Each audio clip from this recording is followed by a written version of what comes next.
G7 정상회의 참석을 위해 일본 히로시마를 방문한 윤석열 대통령이 오늘은 인도, 영국 등과 잇따라 회담합니다. 윤 대통령은 G7 확대 회의에 참석해 글로벌 이슈에 대한 한국 정부의 기여 확대 의사를 밝힐 전망입니다. 현지 취재기자 연결합니다. 박석영 기자.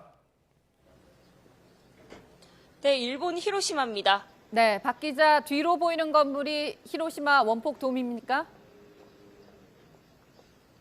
네, 제 뒤로 보이는 건물이 일본 패전의 상징물로 통하는 히로시마 원폭돔이고요.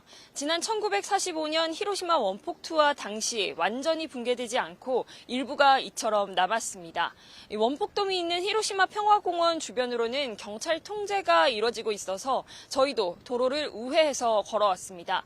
윤 대통령은 그동안 미국 국빈 방문과 1박 2일 도쿄 방문 등 양자 회담이 잦았는데요.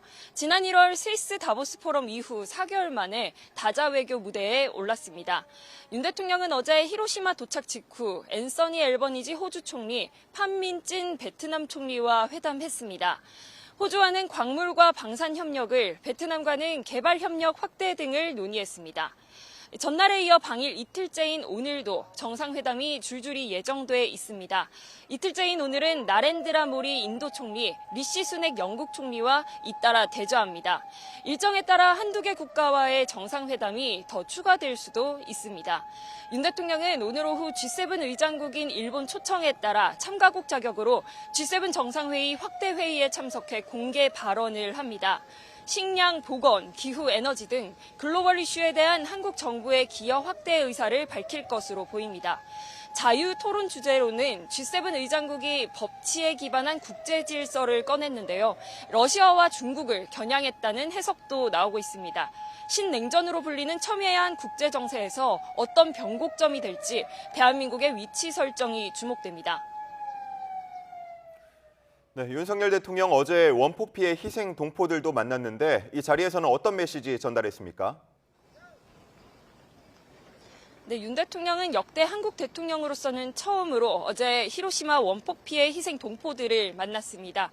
원폭 투하 당시 강제징용 등으로 현지에 있던 한국인 2만여 명이 희생됐던 것으로 알려졌는데요. 윤 대통령은 이 원폭 피해 동포들과 후손 20여 명 앞에서 어려울 때 국가가 함께하지 못해 사과드린다고 수차례 인사했습니다. 그러면서 2박 3일 방일 마지막 날인 내일 기시다 총리와 함께 한국인 원폭 희생자 위령비를 공동 참배한다며 소회를 밝혔는데요. 직접 들어보겠습니다. 저는 모레 기시다 총리와 한국인 원폭 희생자 위령비에 공동 참배할 예정입니다. 한국 대통령의 위령비 참배가 너무 늦었다고 생각이 됩니다. 이 자리를 빌어 다시 한번 여러분께 송구 말씀을 올리겠습니다. 또 고국이 얼마나 변하고 발전했는지 보시길 바란다면서 희생자들을 한국에 초청하기로 했습니다. 윤 대통령이 직접 예고했듯 이번 히로시마 방일의 하이라이트는 마지막 날입니다. 한일 정상은 이날 공동 참배와 함께 한일 정상회담을 열며 12년 만에 재개된 셔틀 외교 틀을 굳히게 됩니다. 서울 회담 이후 꼭 2주 만이자 윤 대통령 취임 후 5번째입니다. 같은 날 한미일 정상회담이 열릴 가능성도 큰데요. 그동안 둘씩 접촉해왔던 윤 대통령과 미국 조 바이든 대통령 그리고 일본 기시다 총리는 6개월 만에 한 테이블에서 마주하게 됩니다. 스페인 마드리드와 캄보디아 프놈펜에 이어 3번째입니다.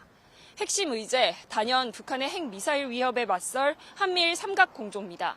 지난해 11월 프놈펜 선명에서 채택했던 북한 미사일 정보 실시간 공유 등 협력 진행 상황을 점검할 예정입니다. 영내 안보와 공급망 동맹도 논의될 텐데 지난 합의 사항이 추진되고 있는 만큼 추가적인 공동 성명이나 발표는 없을 거라고 합니다. 지금까지 일본 히로시마에서 YTN 박석영입니다.